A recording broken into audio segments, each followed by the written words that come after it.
keep going. Yeah. The mid-story. We're talking about Astral Chain.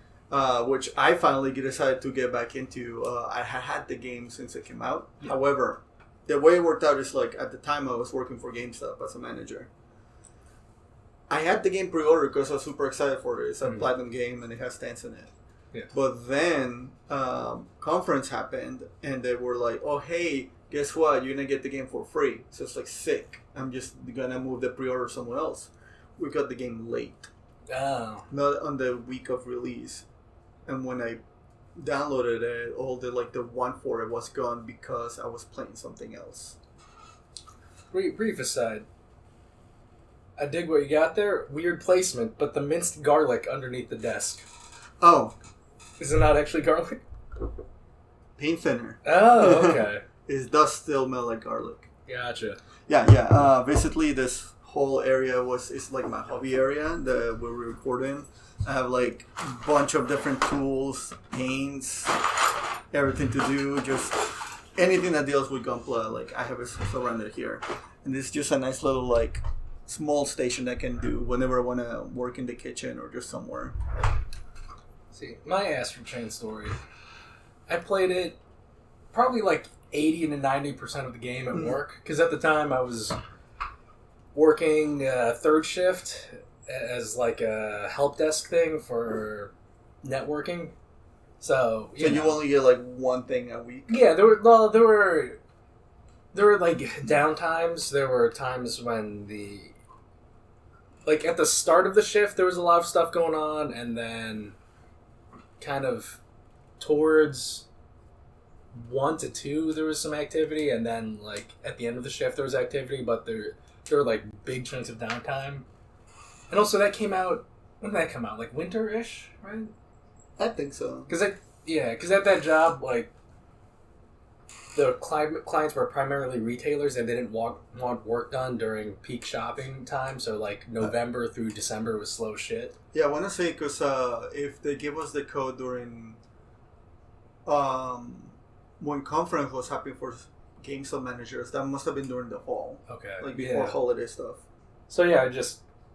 popped my Switch down, my little shitty kickstand, and then... August 30th, 2019. Okay, yeah, so... Yeah, just played it at work and had a good time. I liked it, but I wasn't in love with it. Because some of it... It's fun, but it doesn't have...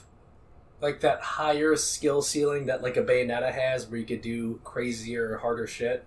Where it's just, here are these key combos, and once I have these, then this is just what I'm doing. Because is there a grading system in the combat? I don't remember. Okay, but it's not that hard of a system to score high on. It's a lot more. Games, it's right? a lot more freeing. It's a lot more welcoming than the other ones. Like you actually don't get penalized for using items. Mm-hmm. I feel like very much the philosophy for Astral Chain is just like, just fucking do it. Like, no, items cool, don't fucking use items. Use items cool, use all the fucking items that you want. Because they grade you on like how flashy and how many different moves you use at the same time, or how many tactics. Like, you get so many points for using like back attacks. You get so many points for calling out like the parry. Yeah. Like using your sync attacks. Like, I'm enjoying the hell out of it. It rewards you for using its mechanics rather than just mashing buttons, which I like. It's a good game. I'm loving it. Granted, this is also, I think a huge chunk of it also comes from like lately being back to back, like just like slow RPGs. I just been playing a lot of slow games, so just having something that's just super fast paced. That's new to me. It's like it makes me fall in love with it. Like I went back yesterday and I S ranked it, and I S ranked like files 1 and 2, or maybe just file 1, nor 2 or 3, because the file number 1, the tutorial 1, is still considered a file in itself. Yeah.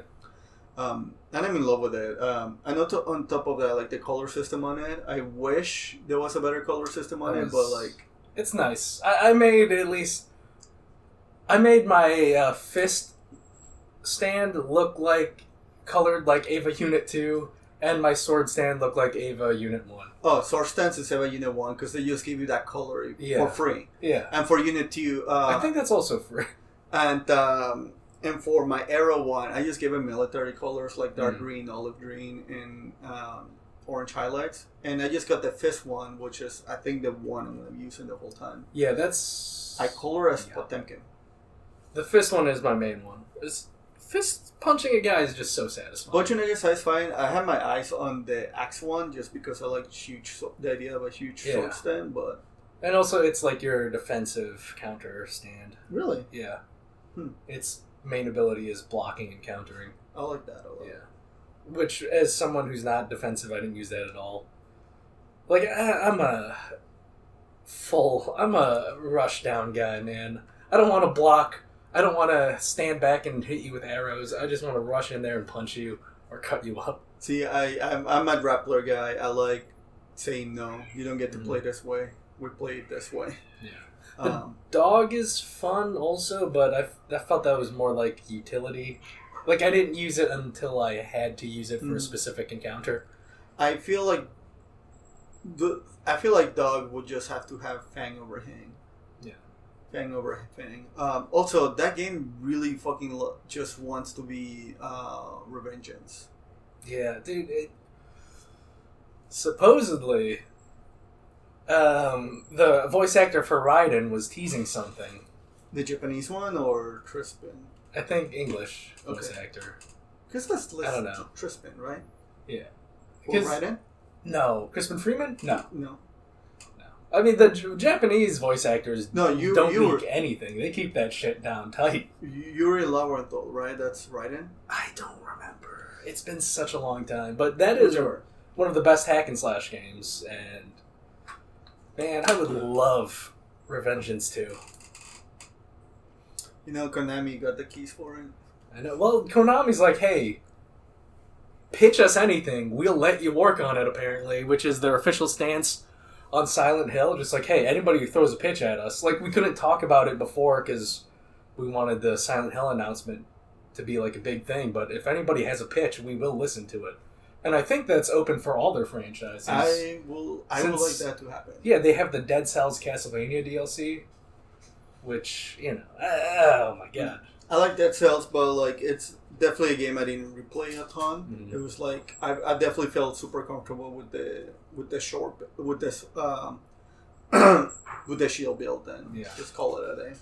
See, the thing is, I'm really hoping that Babylon's Fall did so bad. They were like, hey, we need some quick money. Konami, what if we just make Metal Gear Rising 2? I'm hoping that's the idea. Because if it's developers all over the world pitching ideas to Konami, like most indie studios are Western, and I don't think any Western studio has the chops to make a Metal Gear Rising 2. The only one closest would be Ninja Theory, and they're owned by Microsoft now. And, you know.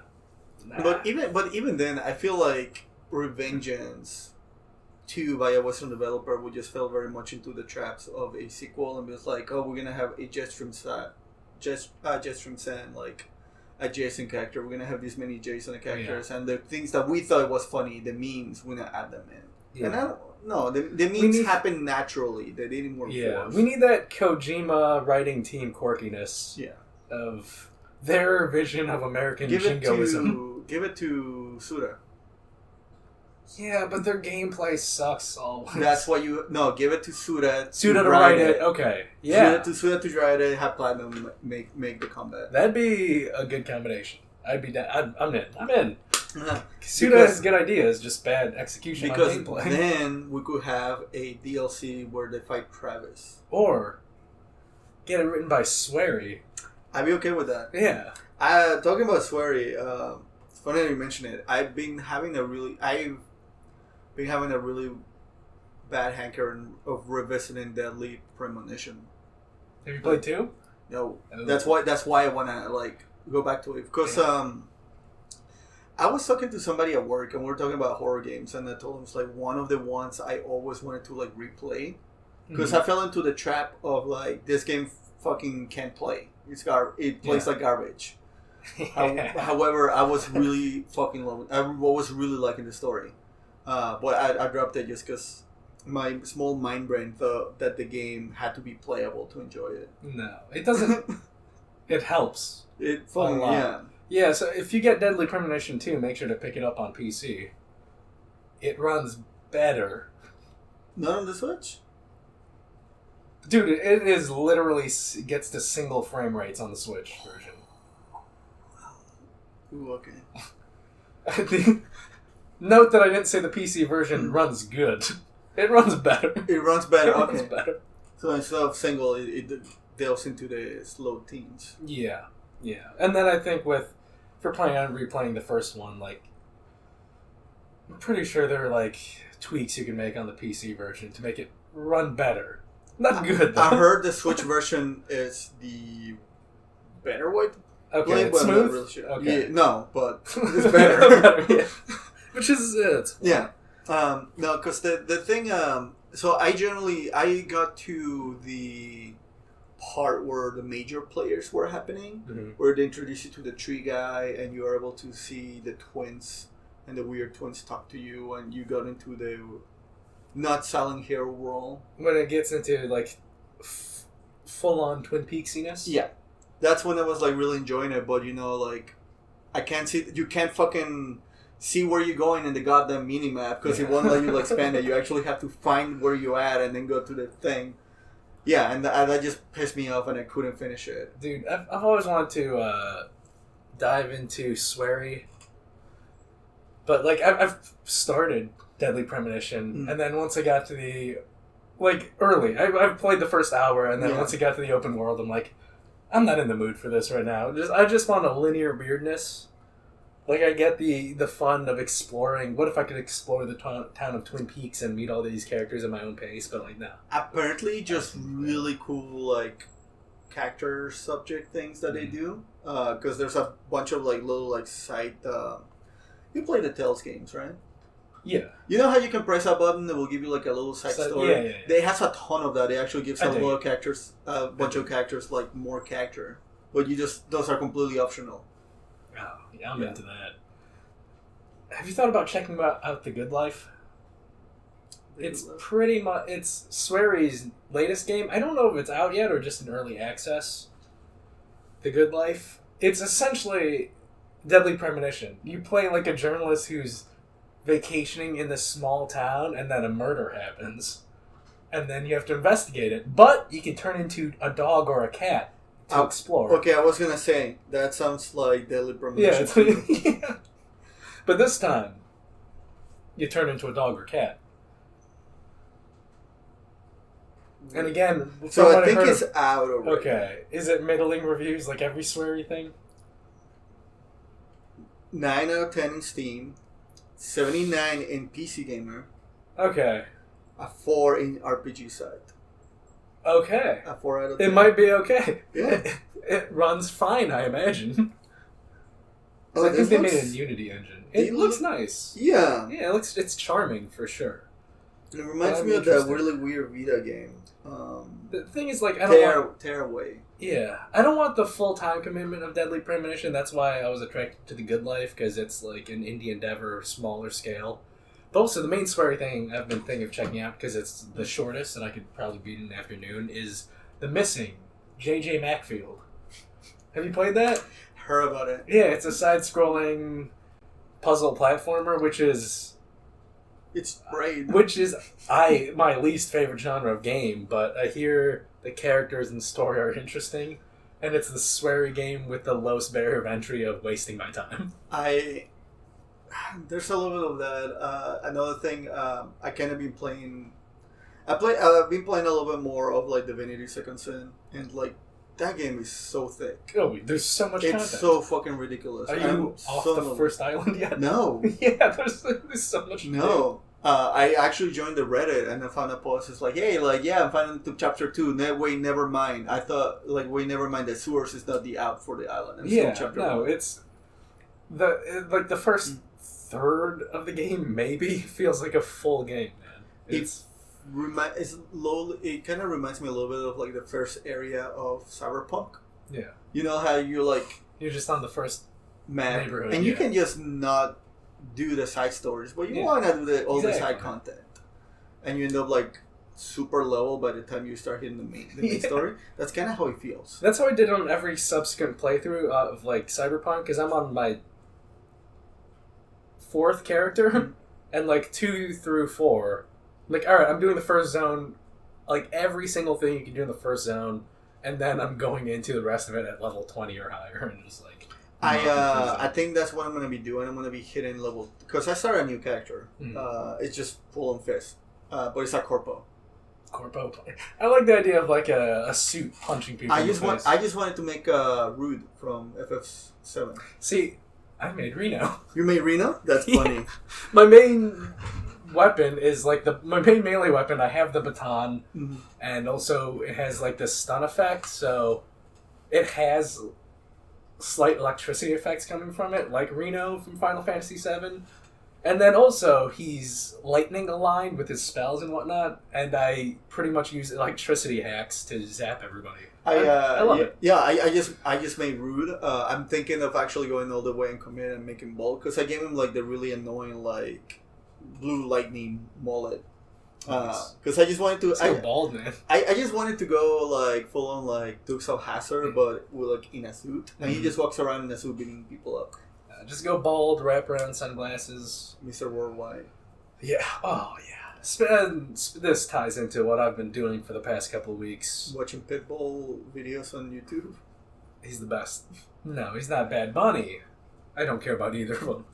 But I've been playing Final Fantasy VII Remake Intergrade, finally. Isn't it great? It is. Asterisk. Asterisk, asterisk, asterisk. Yeah. I love the combat system, the characters, like the side stories. It's probably the funniest game I've played in a while. So much like emotional moments. It's one of the few games where I can tell you that the swear words are actually used correctly, like used well. I love it, but pacing is important to me, and it is maybe the worst paced game I've ever played in my entire goddamn life. I mean, that's what happens when you try to make a well-paced game into three separate games. Because everything... Okay, so it is just the first 3 hours of Final Fantasy VII blown up to a full-size game, and it benefits from it as much as it gets hampered by it. Because it just completely, utterly destroys the pacing and urgency of the narrative. Because the dropping of Sector 7 is still one of the most emotional things in any video games. It's like, it sucks really fucking hard in HD. Yeah. No, I rewatched the original cutscene, and honestly, I think it's more impactful because there are certain shots that aren't in the remake, and also cornier shots that are in the remake, like the fucking wedge thing. Yeah. Where it goes. Fuck that, man. But then, there's one particular shot that affects me in the original version, because there's a man watching the news, and the news is about the plate dropping, and then the TV cuts out, and then you could see the plate falling through his window. It's ooh. Yeah. It's it's the 9/11 of video game moments of just hey, what if you found out 9/11 was an inside job, you tried to stop it, and you failed, and everybody dies? So you have that narrative urgency of have to stop 9/11, but wait. Do some squats. You have to hang out in this train graveyard for an hour and a half and deal with this child ghost plot line. You didn't like the train graveyard? It's a good segment, but not when you're trying to stop the plate. It's oh my god, the plate's gonna drop. We have to go immediately. We have to help our friends. We have to save everybody. But here's this ghost plot line. No, if you're gonna have that ghost plot line, move it before you learn about the plate dropping. Because it is a good plot line, but that's not where it needs to be. You don't have to. It's hold on. Where are you at? I finished it. You finished it? Yeah. So how much? Because here's 9/11's happening. Yeah. We have to stop 9/11, But watch all of the 90s Casper the Friendly Ghost movie. Because that segment is the length of that entire movie, and they just wedge it in between stopping 9/11. It's fucking stupid as shit. I blame it. I blame it on them trying to be as faithful as possible. Like expand on it would be faithful, but because you do pass through the whole thing. It's like, well, it's a small thing. Let's make it big. Yeah, for the whole game, thing takes fine. At most 20 minutes to just get through it, and like, all right, you go there and you find Wedge lying on the ground. And it's like but like you turn it, you introduce like these new characters. They're not named, but like the ghosts, and you learn their plight, and then you have a boss fight. Now's not the time, man. I don't care about any of this. I'm trying to stop 9/11. How much? You've seen Advent Children, right? Like the greatest movie ever. Okay. Well, I've been really wanting to rewatch that. Well, here's a bit. It's Well, here's the bit. When I was like on my way to fight Sephiroth, you know how you had to fight the 3 different versions of Genova or Sephiroth. I forget the name of it. Yeah. I'm assuming. Or the Fates. Yeah, the Fates. I like to think those are actually the kids from Advent Children. Yeah. Like legit. Because there's the sword, the fist, and the gun. Yeah. It's for sure. It's Yasu Kadash and whatever the other one is. The one nobody cares about because he's it's for sure that, man. Yeah. Because it's a sequel. Final Fantasy VII Remake isn't a remake. It's a sequel to all of Final Fantasy VII, man. It is a remake. Yeah. It's not remake, it's remake. Yeah. I told you right there. It's nuts. But but another thing with Sephiroth. Like when you're that's I'm gonna cut you off for 1 second. Okay. They had no way to make Sephiroth as scary as it was from the first time you met him. No, because they take the mystery out of it. Because Sephiroth is so ingrained on everybody's like light. If at any one point you touch video games, you know of Sephiroth through osmosis or through a reference or something. So everyone knows who Sephiroth is. They don't know what he is. So like there's no. I don't know how else they would have handled it. I would have liked them to handle it the way that we saw it. Yeah, because you can't remake how it was originally done. Because the way it was originally done in the original FF7, they treat it like a horror movie. Mm-hmm. Like you go to the Shinra building and you just start finding dead bodies and blood all over the walls. You keep hearing the name Sephiroth over and over and over. How menacing it is. And then when you finally see the shit that he does, and it's like, oh shit, what's happening? And then you finally meet him. Yeah. I think the only thing I would like, if for some reason, they gave me like, hey Carlos, like we make this big, we don't know how to handle Sephiroth. I would have just put black feathers falling here and there. Rather than the interactions here. Exactly. I would just have black feathers happening here and there. And nothing else. Yeah. Because it would be like, and try to keep it as faithful to the first one, because like, then it would be like, if you know moment, and then the brand new people is like, oh, what is this? Yeah. But I like what they're doing, because they're making it that team's making it its own thing, but it doesn't take away from the original stuff. The original stuff is still there, and it's still canon if you want to ignore this shit. What I like is like the personalities from the original FF7 are still alive. Yes. Like everybody's idea of what these characters were are so skewed to to different media, right? Like we assume Aerith is the goody two shoes because of Kingdom Hearts, the movies and stuff like that. She's nothing like that. They're more rounded people. She's more the girl next door than Tifa is. Yeah, for sure. I'm just a nice girl, tee-hee, who's like cute, says a cute and clever thing, but it's just kind of. It's like why I like a television series more than a movie, because you just have that more hours to spend with these characters and just get a better feel for them to be more like a natural person. I just dig it, especially the Avalanche Cell. Like, I love Biggs, Wedge, and Jesse. The way they expand on all three of them, it's just like it makes. Again, Sector 7 dropping, it just makes that the stakes way higher and just more devastating when it does happen. I rarely remember, like... But then the time travel shenanigans with the end. But whatever. We'll see where it goes. I remember like, articles here and there when the game was about to drop. And people just being disappointed of... They've been disappointed of just being like, yikes kind of deal. Like yikes kind of deals when it came to Barrett. Because Barrett was just very much a stereotype of his kind. Made by Japanese people of thinking like this is what black people are because it's a black guy from the 90s. Because like this is what we see to American media by their stereotypes. And the fact they just doubled down on it. Yeah.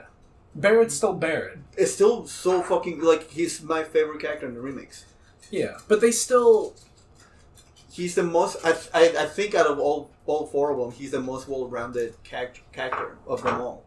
Yeah, like I like how he deals with his adopted daughter. I love like how he's like still very much the lead, like the 80s action hero leader of this like the terrorist group.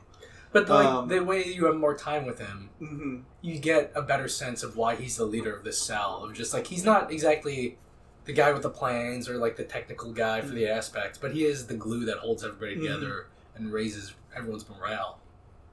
He made me like fall in love with Barrett all over again, and I love just the way that he talks. I just like that rough that he has.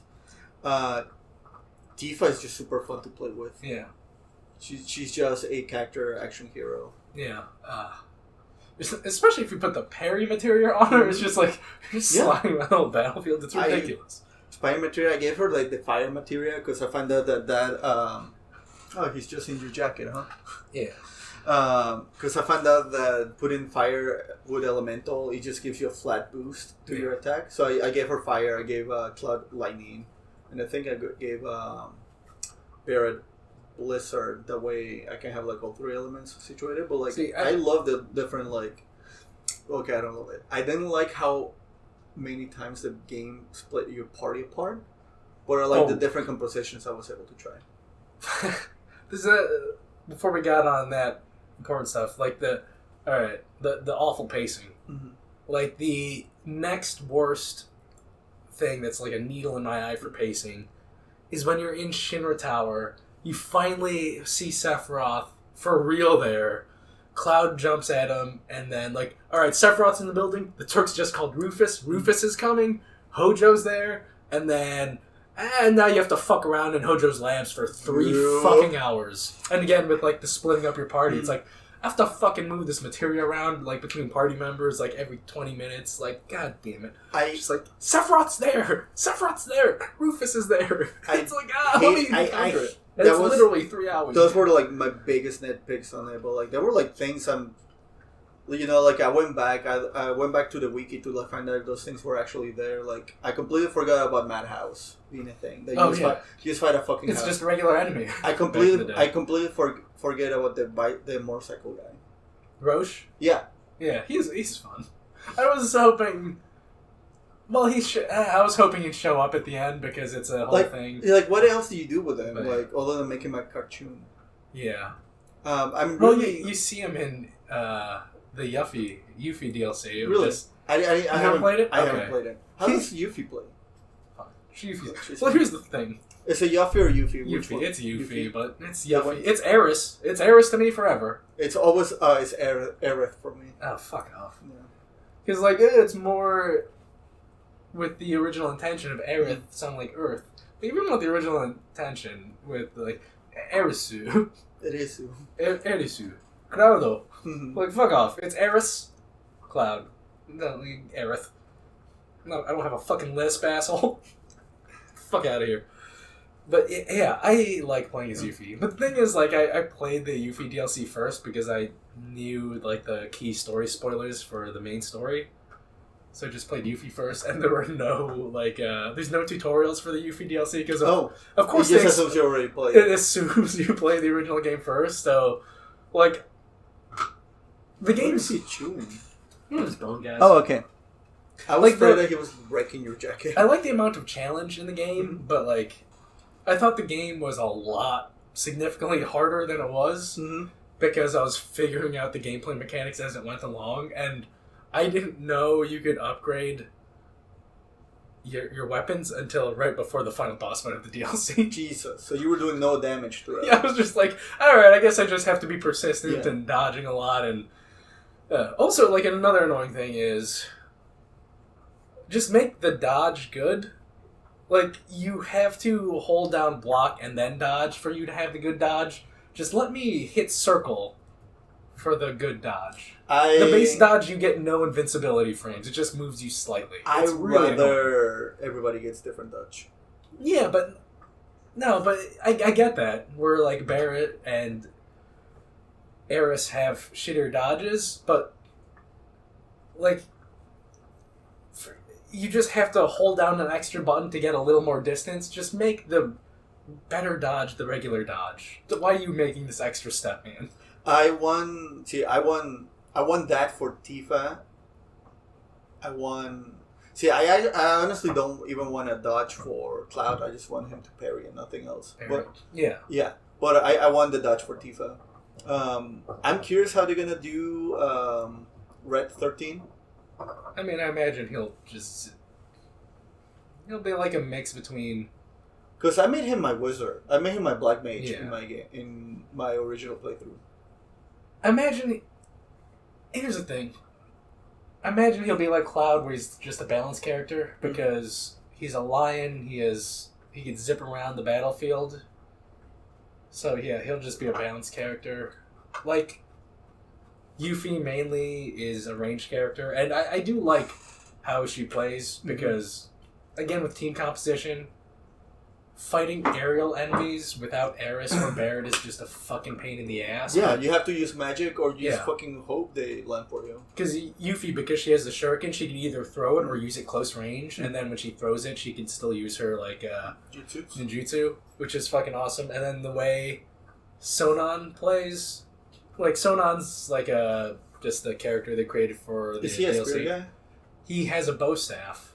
And how much of it do you think is to figure out Sit? I think a lot. But the way he works, you don't directly control him like you can control every member in the party in the base game. But you have a modifier button where... If you hit it, you enter like a special mode where Yuffie's like abilities and him combine, and you have like combo abilities. And then like it's something like you have better offense, but like you build AP worse when you're in combo mode.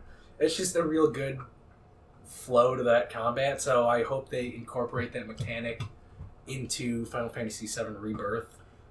But I hope that's the case, because I didn't like how the party system worked out in Remake, to be honest. Yeah, the way... Well, like, I granted, I was switching characters, like, non-stop, which that's how I got my fun. Mm-hmm. But there were times, like, honestly, like, my most hated boss fight in the game was when you had to fight that giant machine with... Valkyrie? With Barrett and Eris. Oh. Yeah, that sucked, man. Yeah. That was so shitty. Yes. That was like my most hated boss in the whole thing. I didn't mind Valkyrie that much, but that whole that boss fight itself, like it just highlighted to me like the party system being just needed a little more time to like in the oven. I feel I'm gonna close the thing. Yeah. Here. Ooh, yeah. What you were saying? They expanded the combat system to work for the action combat, but they didn't think about how the party switching and like how limited your party is in Midgar until later. Yeah. Because early on you encounter flying enemies with just Cloud, like when you're climbing the pillar to stop 9/11. And then like, the helicopter guys are fucking the hardest enemy in the game at this point, because Cloud could only hit him like once or twice in the air, and then my APB is just slowly charging because I'm not hitting him, and like I just have to dodge and wait so I can cast a spell to knock him down. Also, I never made the correlation of the plate falling be 9/11, and now I can't unsee it. Yeah, so dude, it's 9/11. It's an inside job. And then later on, when you finally get Barrett back, you encounter a ton of flying enemies when you're trying to climb up to Shinra Tower, and there's no reason not to play Barret. And with all these flying enemies, all you're doing is just holding down the attack button and building up charges so you can use spells to just... I think I told you I really love playing Here's the thing, I like him too. But to have like a whole section where I'm only using Barret and there's no reason for me to switch because the other guys just aren't as effective against flying enemies. So once you have the full... I imagine like that difference works because that's how FF7 is, where like later Final Fantasy games, like Cloud can't hit a flying enemy because he has a sword unless you equip the right materia. So like made you think about your materia composition. But for this action game, it's annoying as shit.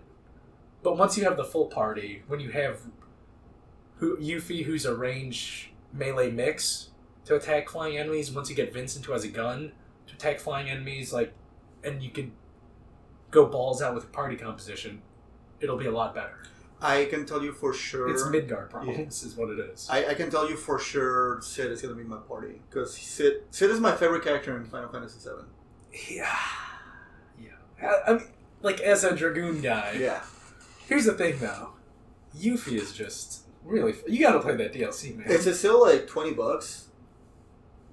I think so. Like, 15? 15. But then, like, they had their bullshit with, like, you have to have the PS5 version, and it was a paid upgrade. No, free upgrade if you own it. Paid upgrade if you own it on PlayStation Plus.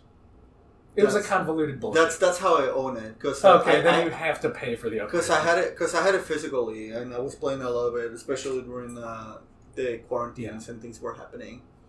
But then it's like, it's free on PlayStation Plus. I don't care. Yeah, playing as Yuffie and the Sonon combo is fun.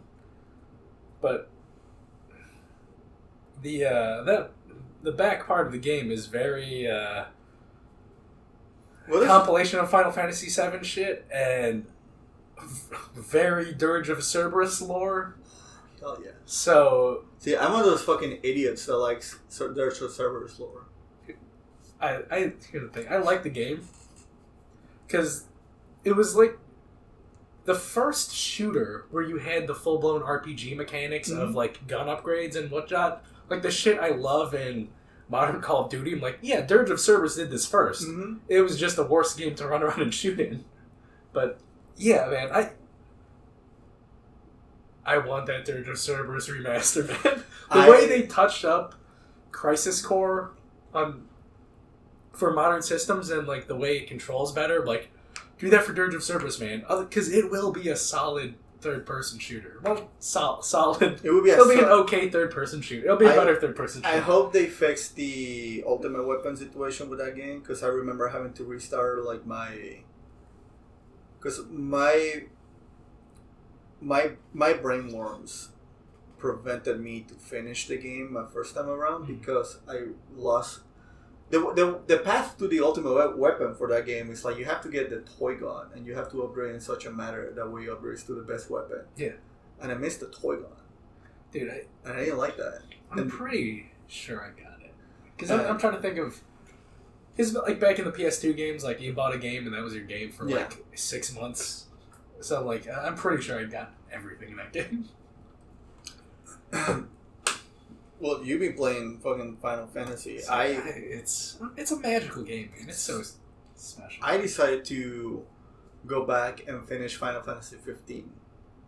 Hell yeah. Dude, because Forspoken is coming up and it's the same team who made 15.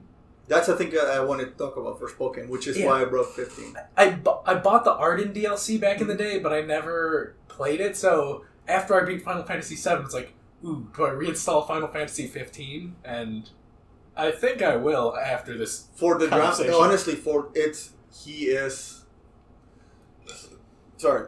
Arden's for the girls and the gays. Like he just exudes so much drama and everything. I think I spoke about it before in the podcast, or at least the other one.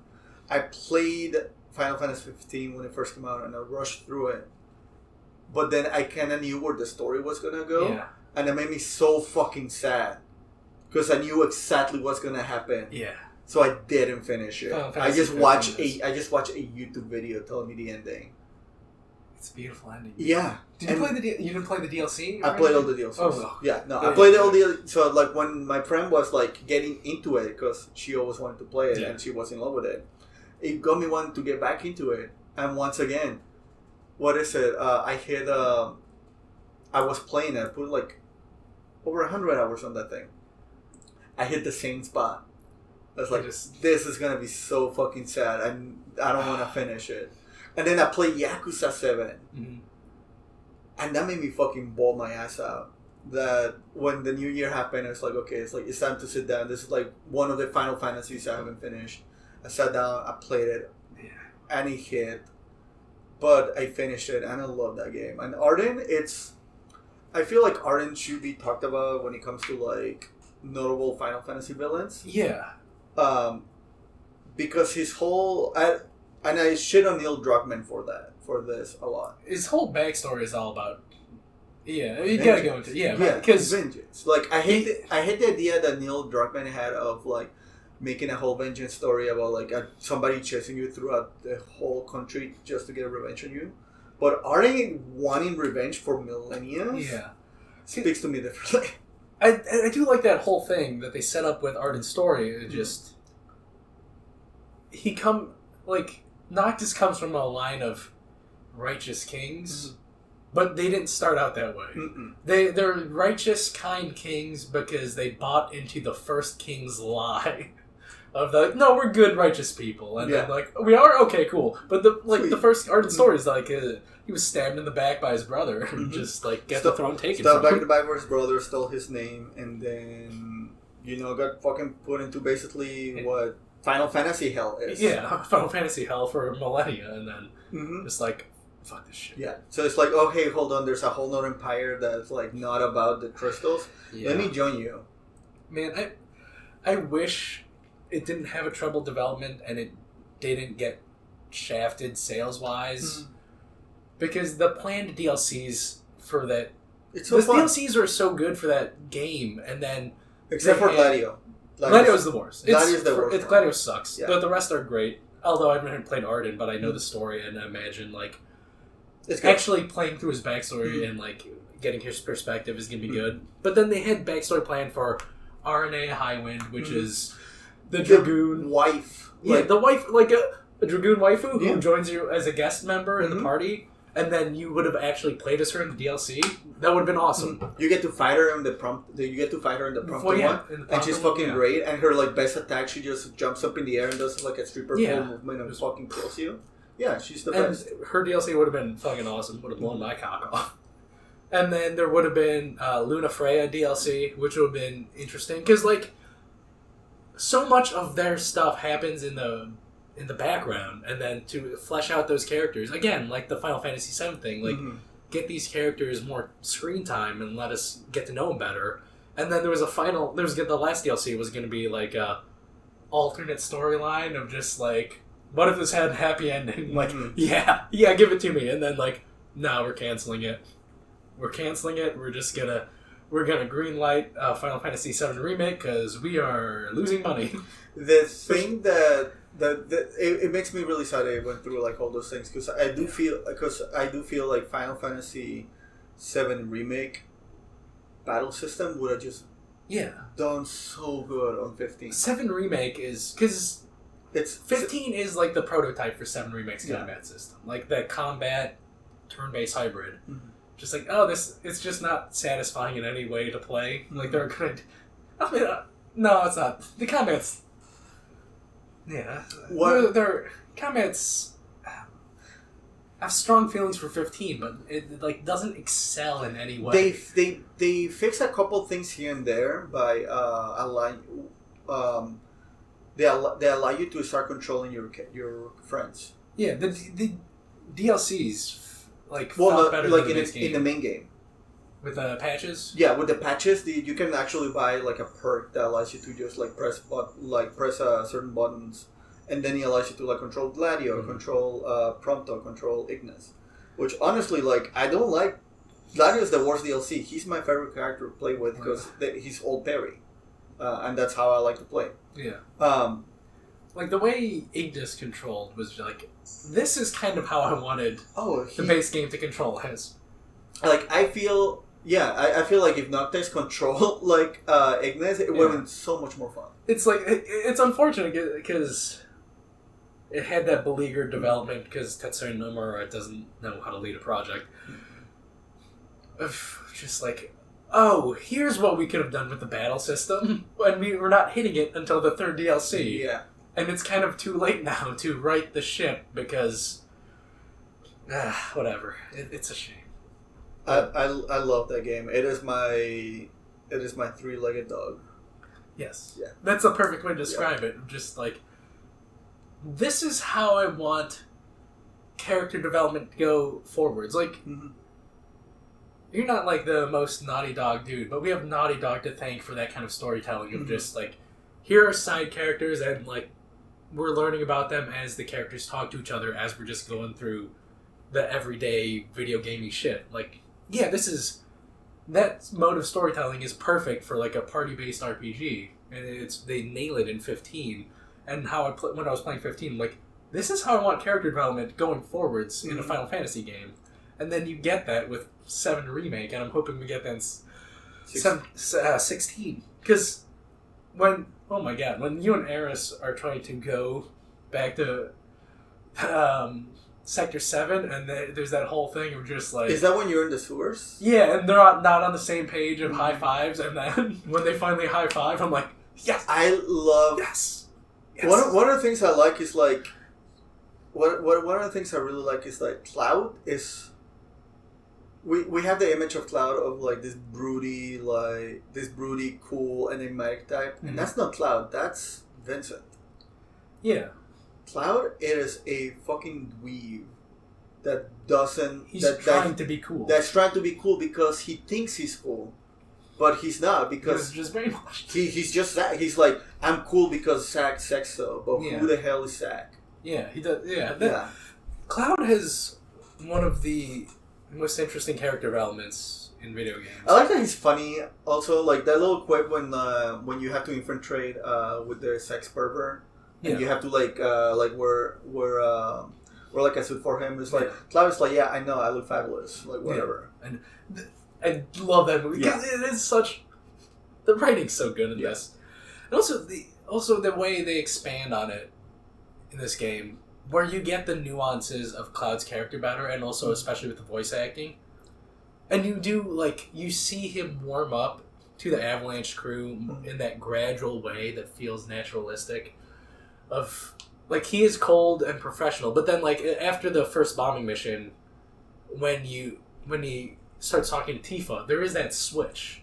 It's subtle, but there is a clear switch of just like him being more relaxed and more open, and just not being like, I'm a cool dickhead, just like, I'm just here for the money. Like, no, he is more, because that is his childhood friend, and he can just be more himself. One of the talking since peace has been a conversation today. I don't like how early I didn't like the reunion bit, like how early that got introduced. Yeah, but if they're pushing, I feel like Sephiroth Advent Children. I don't mind that. I just would have liked it somewhere else. I would have liked it maybe closer to not Chapter 2. Not Chapter 2. Like maybe closer when you actually meet Aerith. Yeah, because like, oh, by the way, that's your next door neighbor is one of those guys. Or like when you come back to the town after you do all your shenanigans, it's like somebody new moved there. And he looks like a weirdo. Because I like how they introduce it in the original one, where it's just like, who's that fucking guy? Is that that's just some junkie or whatever? Some loser. It's just like, that's just a bum. And he's like in a mysterious black robe, and then you see more of it, and then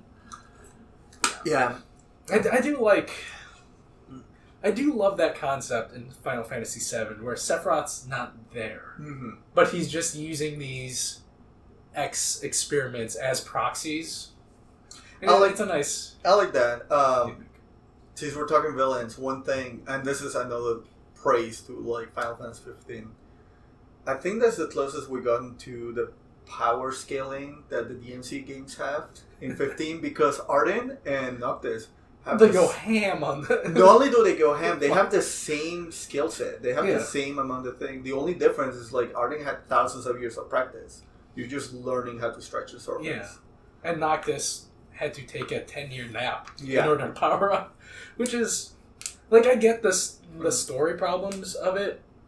Like, why people couldn't click. But something I liked about it is... It feels looser and it feels... Like, the presentation and, like, some of the story... aspects of it, it feels more like a fairy tale. Mm-hmm. Especially the way it ends with the happily ever after moment in like a dreamy sequence. It's just like, this is like a fairy tale ending where it's kind of like bittersweet and... You describe how I imagine Final Fantasy IX is. 9 is more... Because I haven't played 9. Okay. 9's good. I keep hearing about it.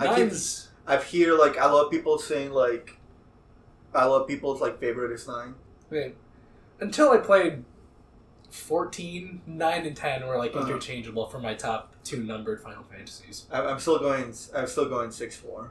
6 is shit, dude. I love 6. I know why people love 6, but like, no. Yeah. It has like 16 characters and no one can name 12 of them. I'm an idiot. 6, 12, 4. I like 4. 12, I can't. I don't. I keep hearing Fantasy Star Wars and I don't care. Yeah. I just didn't care about it. I wasn't hooked by any of the drama on 12. No, trust me, I get it. I don't know why. I'm like stuck with those games. See, again, the Gambit system, fantastic for an action RPG. Like, one of my dream games would be like, alright, Front Mission Evolved is a piece of shit. Part of Front Mission in strategy RPGs is customizing your units and your team composition. And to make that an action game, you could do that well. If you have still the strategy aspects of you could customize, you have a party, you could customize the party's units, and then you could customize the pilot's actions by having the Gambit system. You can have an action game while maintaining the SRPG spirit to it. You want Dragon's Dogma? Pretty much, but with mechs. Yeah. Dragon's Dogma with mechs. Yeah. Yeah, because the pawn system is that, and the pawn system's awesome. It fucking works. Yeah. I guess what I wanted out of Final Fantasy 12 was Dragon's Dogma. I guess so. Yeah. At the end of the day, we all want Dragon's Dogma in some shape or form. Yeah. Which is still in production. In development, yeah, it's still in development, which makes me happy. Dude, I am so excited for Final Fantasy 16. Me too. Like, I know you're picking up Forspoken, I'm picking up Fire Emblem, but like the main thing I'm looking forward to, aside from Zelda, because I don't give a shit about Zelda. Like, I love. No, I know it's gonna be good, which makes me like not care for it. But the idea of 16 just gets me so hyped up. We don't know how like the party system's gonna be. We don't know how world explanation. There's gonna be, because there's that Sony advertising. There's gonna be a Sony State of Play for it. But I like where there's a mystery around it. There's something going on because we already know the basic plot is just Naruto. Yeah. The Akatsuki arc, where they're just trying to get all the Jinjikus or whatever the fuck they're called. I've been thinking about it. It feels more Attack on Titan than the way the 9 Titans work rather than Jinchuriki. Because it seems more with how devastatingly powerful they are in combat. Because you never experience that in Naruto, really. Like, except for a couple flashbacks. Whereas in Attack on Titan, you see the Titans wreck a whole town. And then also the way it shortens their lifespan, so there's that aspect to it of the dominance and the... Is that a thing in 16? Yeah. Okay. I'm trying to keep as blind as possible. Like, one of the things that's been happening a lot with me is, like, whenever, like, I hear a trailer, I just watch the one trailer, and that's it. I try to stay away from everything as much as possible. Because, like, I've been burned before with things like Cyberpunk on release date. Callisto Protocol, Forspoken. Forspoken is what, like, one of those things where the more I see of it, the more I get interested in it, because they've had those like 3 gameplay deep dives, and then that's like people have been shitting on it and dunking on it and memeing on it for the dialogue from previous trailers, and like that's completely correct. I'm not a fan of that either. But seeing like how you're gonna play the game, how you're gonna be interacting with the world, and the activities you'll be doing, like sold. Yeah, this is a gameplay first game for me, and I'm in, man. I need to see more of that. But I'm saying like what I'm saying is like just seeing more of the game is just giving me a distaste for it. I've been keeping blind on Fire Emblem because of that. I've been keeping blind on Final Fantasy 16 because of that. I didn't know they lost lifespan by using their powers. Mention it in like a line in the second trailer. Gotcha. Okay. Yeah. I only watched the showcase, the first one that we saw, and I watched the one with the Titan because I wanted to hear the song. Yeah, I love marketing and advertising. I love watching trailers, like the way they cut something together. It's just the way they pace it, like what to show when, is very fascinating to me. So, which one are you gonna go for? Is it gonna be Garuda or Shiva? Ice. I'm an ice element guy. Ice, always Shiva. I'm going Garuda because of the claws and the more feral. I know. Yeah. It's just I saw fucking Final Fantasy 15 has a Garuda from Final Fantasy 14, the game. I haven't played that yet. And she just does something, and I'm assuming it's because I love Fran from Final Fantasy 12. Yeah. It's just the claws on the hands and feet. Just I don't know. Play 14, dude. I want to. Play 14. That's one of the things I want to do for this year. Like, I actually want to get back in 14 because I was enjoying the hell out of it. After Fire Emblem, what are you gonna play? Might as well play 14. I'm Forspoken if he goes on sale. Yeah. Or if I can make it cheaper. Dude, I guarantee you, Forspoken will sell like shit, and it's gonna go on sale immediately. When that happens, I'm gonna pick it up. It has strong Guardians of the Galaxy syndrome. Of like at first glance, like, it looks kind of stupid, but it could be okay. And then the more I see of it, I'm like, this looks like it's gonna be a blast. And then like, critically loved, nobody bought it, on sale immediately. You can get it for like $20 every 3 months. You can get Guardians of the Galaxy for $20. It's a shame. It's such a good game. Talking about Guardians of the Galaxy, I tried to play it back up. Don't care. I don't care anymore. I went to the hype with you and Billy, and I was enjoying the hell out of it. And then I was going to do the mission where you have to... The very first mission when you go to the first planet where you have to go to the people that fucked up Raccoon. Yeah. And I was playing a little bit of it, I'm just like, oh... They talk too much. That's what I love. It's like, again, the Uncharted-iness, but with an RPG party, where you're actually doing more with the people you're adventuring with. I guess it's mostly because like I don't care for the characters. Yeah.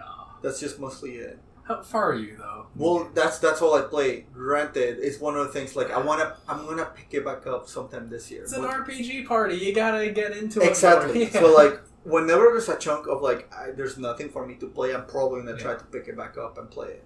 Because each character like has their own little episode thing of just like do their own thing. They have their arc and their resolution of.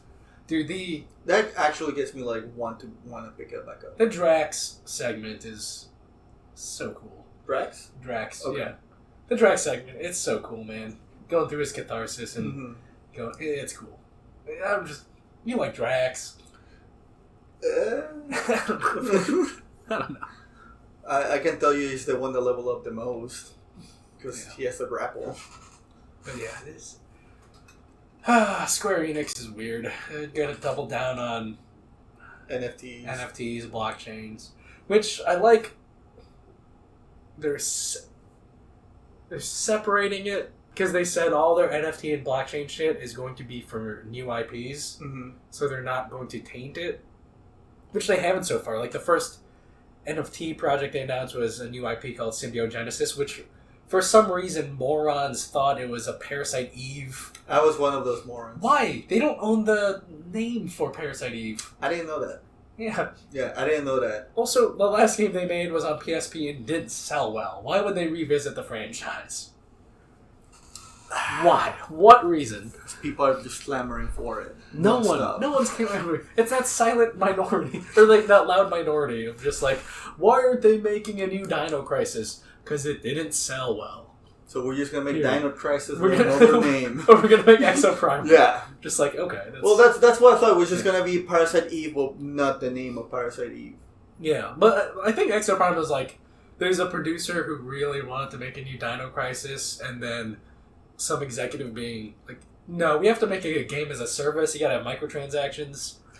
I mean, like, all right, listen. fine. If I'll I had have my dashboards if I had my guy. way, and Square Enix was like, you know what, this guy got ideas. I would just make, God, I'm blanking on it. Valentine, the other Ivalice game.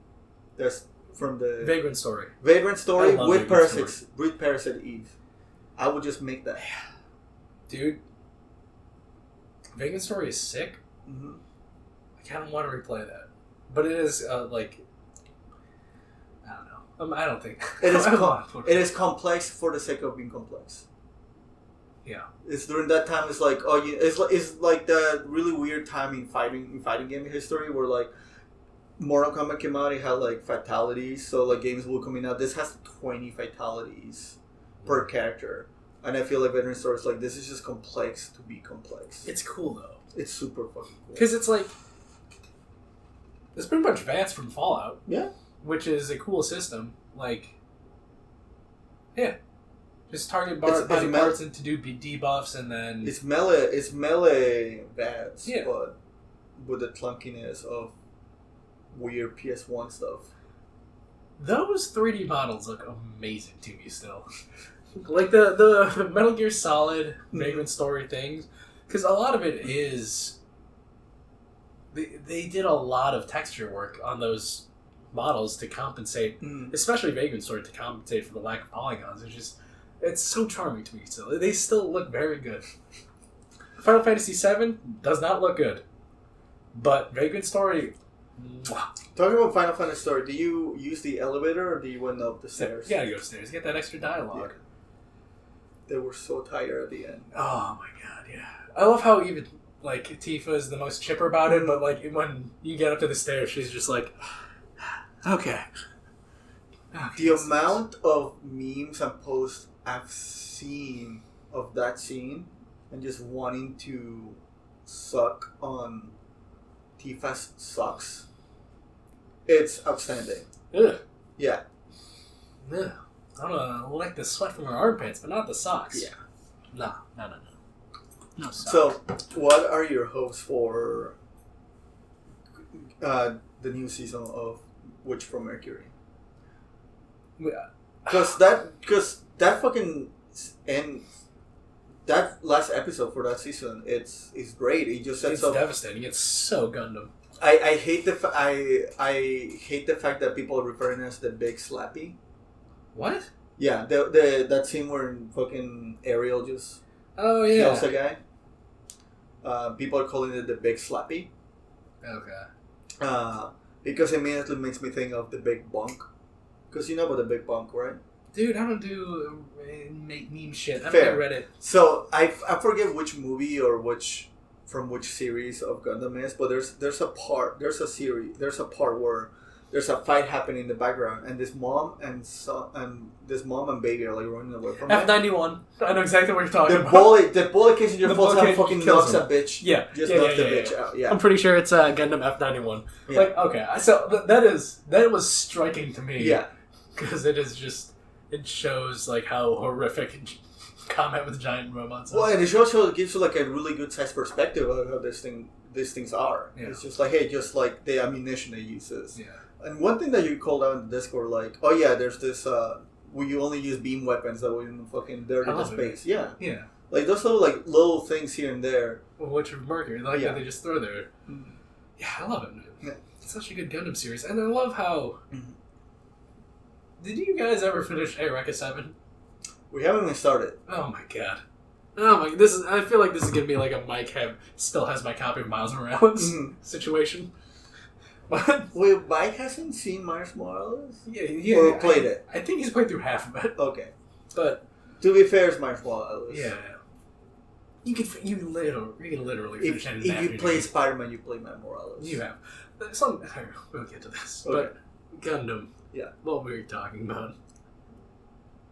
Oh, Area 7. Yeah. With the, it's the opposite Renton moment, where there's a moment in Area 7 where Renton crushes a cockpit and smushes a dude, and then he sees somebody's arm just hanging off the foot of his mech, and then there's like a wedding ring on it, and just like the detail on it. He just realizes He realized, like, oh, I've been piloting this mech, and I've been killing people this entire time, and he throws up. Mm.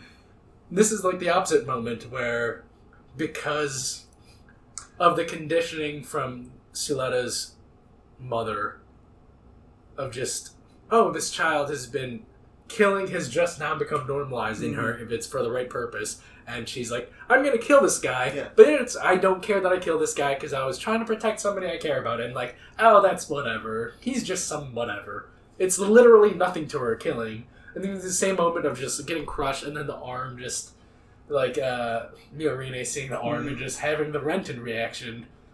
And then, like, the... And her dad fucking died. Yeah. He's not dead yet. Well, not confirmed. He's dying. He's dying. He's His dying. dad is fucking dying. He just saw somebody get squished. Her bride thinks it's okay because she saved her. Just like the sociopathic. Just fucking send a handful of blood too. And I'm just like, whoop, I'm sorry, I slipped in this guy's blood. How clumsy of me. And then like, hey, come on, let's go. Like her smiling at having killed somebody because just her. Oh my god, she's 2 years old. She has to be a clone. Like I said, she is just like 2 years old. That's why she's so fucking inept at everything. Yeah. That naivete of... I love it. So it might be just because I've been consuming Gundam for like a long time. But Char is no longer scary to me. Or I just think of him as cool. Like, he's the Red Baron, right? Like, he's cool, he's suave, he does all these things. Making Char a mom makes him scary. Because now Char is in charge of another life. It's... That is for his whimsy, and it is a more than likely dispensable life because whatever happens to Suleta, I'm sure the mom will just be like, I can just make another one. It's... But I don't know. Yeah, the terrifying aspect of... You have in Iron-Blooded Orphans, they're child soldiers, they're killers, and then, like... Orga becomes like the de facto patriarchal figure in that group. And he doesn't want that life anymore. And then it's that opposite arc again of just Suleta's mother just like, no, I want you to be a killer. Yeah. I want you to be casual and murder these people. Orga understands like there's gonna be times when the ugly thing needs to happen. Yeah. And it pains me that I have to send you to do these things. Yeah. Well, the mom is like, fuck it. Here's a gun. Yeah. Because, like, the whole thing of Season 1 is, like, our mission is done. Mm-hmm. Just get out of there with your lives. Yeah. It's, oh my god. This Gundam series. Season 2, man. I mean, see, it is the most, like... Broken Ghoul. We're gonna get Broken Ghoul. Punish Ghoul. Yeah. And Nika, I'm super curious to see what's gonna happen. I hope she killed that kid. I hope the kid got into an accident. Oh, yeah. And then I hope, I forget her name, but baby girl that has done nothing. Like, you know the rich kids? Yeah. And there's the one girl that has done nothing. I hope she's just like, how did that kid die when you were there? Mm-hmm. Accidentally. Yeah. Because I'm still hoping that she is going to be like full on like background kind of killer kind of stuff. Or everything that's political, everything that's financial, everything that just has to deal with like minutia. She is. Yeah. Because I would like her to not have a mobile suit or go in a Gundam. Yeah. But I don't know. We'll see what happens. We'll see. It is also like the most abrupt This Is War series of them all. Yeah. Where it just happens like that. Yeah. Because they have their scheming in the background and then like the Shadik? right? He just all right, let's pull the trigger on this. Yeah. And then rather than this being a clean assassination, it's if we could kill that other guy too, let's just go ham. Go ham. Let's see who dies. It's really weird because I think the only other one, because even then with something like Iron Blood Orphans, first episode they show you this is war, this is what it is right from the get go.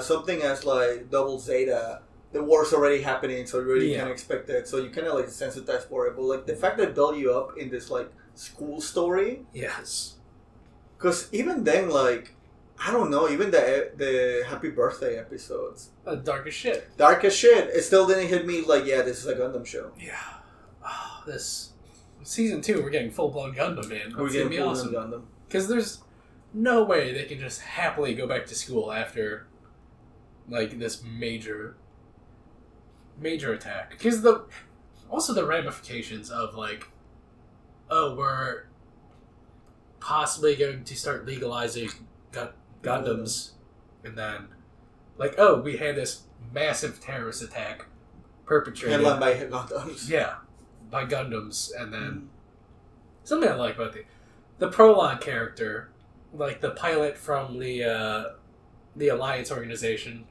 Comes back and seeing him as 20 years later, where he's gained weight and now he's a ship captain. I like seeing that development of just I was hoping things would work out, but this is exactly how I thought they'd go. I'm happy. I'm really excited. I don't mind. I love more warm for Ariel, for the new version of Ariel than it was the original Ariel, because I really like Ariel, but there were things here and there I didn't particularly like. I didn't like how rounded her face was. I like that. I didn't. The thighs were a little weird to me. But the new form, I like it a lot. I like it. I don't like it as much though, because I like the sleeker design, the more Zone of the Enders-y look of Gundam. I like. Whereas I get it. I like it from a story perspective of no, the mom's gonna spec this for full-blown combat, and it needs to be spec'd for a space maneuverability because we're going to be killing stations. It makes sense from a story perspective. I like that a lot. It does look good. Talking about Zone of the Enders, how do you like that she had the vector cannon? I liked it. Yeah. Well, I do want to. We'll see. Yeah, because it's not a Buster rifle. You mentioned which it. I like. You mentioned the Buster rifle. You mentioned it to me through text. It's there's so many negatives to it. Yeah. That you have to make sure the shot count, and that's how vector cannon is. You have to load it for almost a minute. There's a charge time for the gun, and she loses her defense from the bits joining the gun. So it'll be interesting to see it play out in. It is an all-out offense. Unlike the magical wind weapon that the Buster rifle is in fucking Gundam Wing, which is the worst Gundam. No. There's Seed. Seed's better, man. Yeah, Seed's better. Seed's better? Seed's better. Destiny will. If you had Destiny in there, still a little better. I still have the two main Gundam series I haven't seen. I'm not going to watch Age or Build Divers or whatever. You can watch Build Divers. You'll be fine. But the two main ones I haven't seen. Read the hentai of Build Divers. Because of the mom. Alright, send me a link or whatever.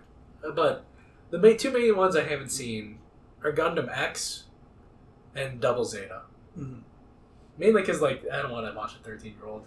Double Zeta is weird. Yeah. Haman Karn, although I know a lot about her character, and she is, the hottest woman in all of Gundam to me, I haven't seen her show. Double Z is weird because it's not until episode 9 where things are picking up, and we're not talking about this is a war show. I haven't seen Double O either. Double O? Yeah. Well, I started it and then it's this is Gundam Wing again. Yeah. Fuck off. It is. The characters actually have characters. It's no longer I'm emo, I'm Chinese, I'm emo, I'm a happy guy. I'm going to give X a chance first. Because I'm already 8 episodes in. But X, I like the ideas of it where it's a post-apocalyptic Gundam. Mm-hmm. But, It has that stigma of being the only Gundam series to have been cancelled off TV. Really? It's only 38 episodes. I didn't know that. Yeah. I'm not sure if it has a full resolution to it. I mean, goes to show you that I don't know shit about X. Yeah, but I wasn't liking it so far. I don't know. And I have it saved on a laptop that's dead, so I have to re-download it, which is another barrier of entry. I'm been thinking about like maybe going into the manga territory for things. Just mostly because like I want to know more about Crossbone. Yeah. Crossbone is like such a cool concept to me. But like I don't know shit about it. And on top of that you get the Nightingales, you get the High New and stuff like that. But I like my robots moving. I like being able to see the actual thing. Something I'll read when it's all done is Thunderbolt. Because it seems like we're never going to get the Thunderbolt OVA to finish the series. But Thunderbolt is top 3 Gundams for me. Dude, that fucking first person scene that you get from the view of the Zaku, it's terrifying. Yeah. Also, just the way they incorporate jazz and 60s style pop is just fucking awesome, man. I love the soundtrack for it. I love that the Gundam pilot's a dick.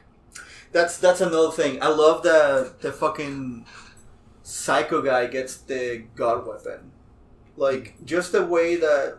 Once again, the first-person scene that you get from one of... Not the Zaku, but the Zaku-adjacent thing. Whatever. Yeah, the Psycho Zaku. Yeah.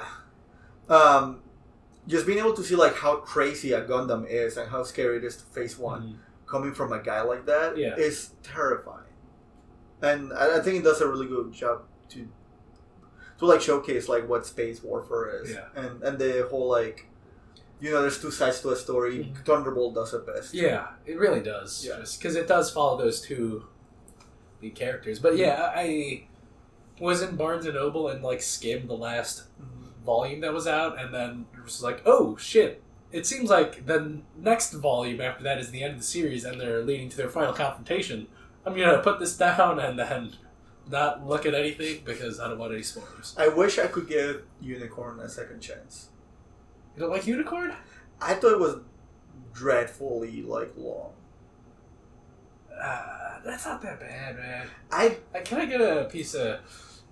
My nose has gotten stuffy from coming close to crying several times talking about Final Fantasy and other stuff. Dude, it's...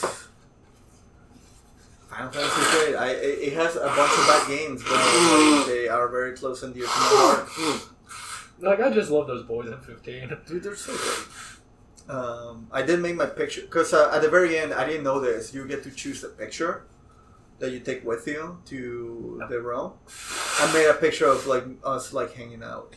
Yeah, and you got to. Man. Yeah, and well, I think no, it was I wanted to get a picture of all of us fishing, but I didn't have a picture of that because I didn't do that much fishing. Yeah, I didn't do that much either. Which sucks because I really like the fish in the game, but I didn't do enough to get get a picture for it. Do you ever check out the VR and do the VR fishing? I want to really bad. I think it'd be really cool. You know what sucks is that PSVR 2 isn't backwards compatible, which is ridiculous to me. I mean, it's them saying like that was a good try. Let's not do that again. Yeah, or think we have to backwards design compatibility for PS3 hardware. Like, yeah. We can't even emulate PS3 or PS3 on the PS5. Just because of how garbage infrastructure that thing was. Dude, that sucked. What? Anyway, I'm getting kind of hungry. Are you getting? You want to order food? Yeah. Yeah, let's order some food. Yeah. We could keep talking while we order food still, unless you gotta... Hold on. Have you seen Copenhagen Cowboy? No. Do you plan to watch it at all? What's your... I like it. I don't like it as much as Too Old to Die Young. Mm-hmm. That's probably one of my favorite Refn things. I'd watch that before Copenhagen Cowboy, but Copenhagen Cowboy is shorter and just easier to get into. Really? Well, Too Old to Die Young is 9 episodes, with each episode varying in length between 40 minutes and 2 hours. So it's a harder time investment, but Copenhagen Cowboy is just 6 episodes. Each episode is 50 to an hour. And also it's less obtuse. It's a lot easier to get into. Is how like this is what it is? Yeah. I've been watching a lot of Mr. Robot. because of my girlfriend, and I watched one of the most stressful episodes I think I've seen in a series in a while, because there's only one line in the whole episode, and that's spoken at the very end. And, I think that sort of thing. And this is and these are 40-minute shows, 40-minute episodes, because they Mr. Robot. It is very, very basically a super sad edgelord boy hates society, and he thinks it's bogus, and he hates capitalism, and he finds a group of people that think very much the same way and they want to take it down. Well, all of them are hackers, so they know how to take it down, because it is in a alternate reality where monopolies are okay, and one corporation has a monopoly on almost everything. Yo, I'm into that. I thought it was more okay. Now that has a more science fiction bent to it, I'm I'll check that out. Yeah, no, definitely, almost every home loan is done through the same company. Okay, cyberpunk dystopia, man. Yeah. But the thing is, it's driving our reality, so there's nothing there's no augmented anything. Yeah, no, I get that. But it is this is before cyberpunk happened. It's like the Hackers movie. Yeah. Okay. Well, a little more serious. There's a couple things Whoa. Hackers with Johnny Lee Miller and Angelina Jolie is deadly serious. There is a couple scenes, and I think mostly because I just don't like the overly negative, nihilistic characters. I just grow up, get a happy meal. It's not that serious. Which is what the main character unfortunately is. However, there's moments where things are looking up. They're looking at Milhouse, and I like it a lot. And on top of that, there's funny scenes in the show. Even when things get serious, it doesn't do the Marvel thing where they present you this deadly thing, and then they try to make a quip about it. Mm-hmm. They keep the humor in scenes that do not break how serious the situation is. Yeah. But when it's necessary, or when it will be some of the dialogue, a lot of the dialogue feels very relatable to me. There's a couple things this is definitely written. So I feel more. I dig that because that's something Breaking Bad loses. Mm-hmm. Is just you can have humor outside of Badger just being Badger. Mm-hmm. It just something I love about Mad Men is just it's funny throughout because. Mm-hmm. These characters are they're sad people, but they still have a sense of humor, and they'll crack a quip when something funny happens. And just funny things just happen in life, whereas Breaking Bad is just, it's serious all the time, always. Fuck off, I don't like you. There's, however, something my girlfriend gets really mad about is that I'm seeing at things, and I'm paying attention to the whole thing, and I'm noticing little things here and there. I'm able to call out things that are happening. They're gonna be happening either in that season or big reveals happening later. Mm-hmm. And she hates it, but I'm just no. I'm so fucking it does foreshadowing very well. Okay, and it's only 3-4 seasons. Right? It's 4 seasons. Okay. Yes, you can. I'll add 4 seasons. They're 10 to 12 episodes long. I'll add this to the queue. I super recommend. I've been loving it. Yeah. So, something about Copenhagen Cowboy. Mm-hmm. Refn is in it, aka Heartman from Death Stranding. He's in a scene where somebody's talking about penises for 5 to 10 minutes. It's pretty cool. Do penises? Yeah, toxic rich males, just it's the importance of the penis. The penis is it's neat. And then in the final scene of the season, Hideo Kojima's in it. Wait, what? Kojima's in it, and he plays a crucial part in setting up a season 2 that'll never happen. Because me and my friend Drew are convinced we are the only 2 people on the planet who have seen this show. Because, Amazon, what Amazon did to Too Old to Die Young, Netflix has buried it. They don't advertise it. You have to, look it up, man. It's a neat show. I'm surprised of all this shit. I'm down for whatever pizza. I'm surprised all that weird shit that Kojima gets into, because I was, strolling through Twitter at work, because we had, a meeting. I was you know what, I'm going to take a little people break and not talk to people. he was in A24's like offices, just hanging out. Yeah. And it's like, of course, if somebody likes your stuff, if somebody likes A24. I mean, he specifically made that LA studio just so he could buddy up with Hollywood, man. But yeah, I mean, Kojima was also in Too Old to Die Young, but he doesn't have like a speaking role. He's just sitting in there with like a group of assassins just in the background. I mean, he's in Cyberpunk 2077. I mean, I finally met him in my replaythrough of the game, and yeah, he's just at the hotel bar talking about like, designing art and whatnot. I don't know, man. I like the idea of the guy, but I don't like his recent art. I don't know. Unlike Refn, where I don't know, he's got to go back to making movies because he keeps making these shows that he will never get a second season of, and they clearly set up like, there's room for this story to go, and then like, is it? No, of course not. Only me and my friend Drew, and apparently Anders home from Workaholics. Really, I love that guy. Yeah, because I was watching a podcast with him, and like at the end they're like, "Hey, you got anything to plug?" He's like, "It's not my show. I'm not involved with it or anything, but watch Too Old to Die Young. It's an amazing show." I'm like, dude. That's why I love you. That's why I love you, Anders. It's a great show.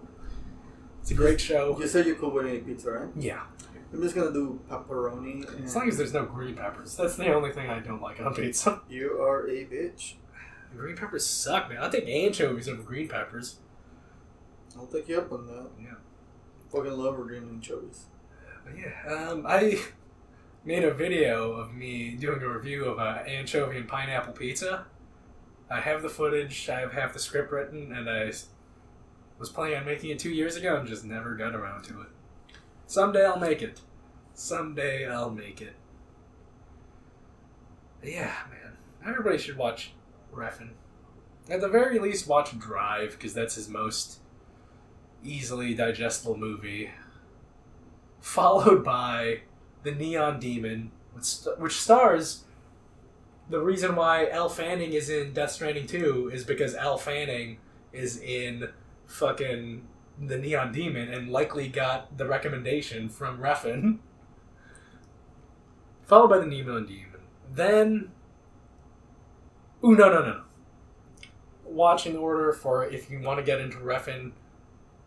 Drive, Bronson. Fucking Bronson. Then Neon Demon. I like Bronson better than Drive. Understandable. Like, after Neon Demon, from things the average person can get into, the Neon Demon is far from Bronson and Drive, and then from Neon Demon it gets even farther with maybe Valhalla Rising and Only God Forgives. And then even further then, are the two TV shows. Too Old to Die Young and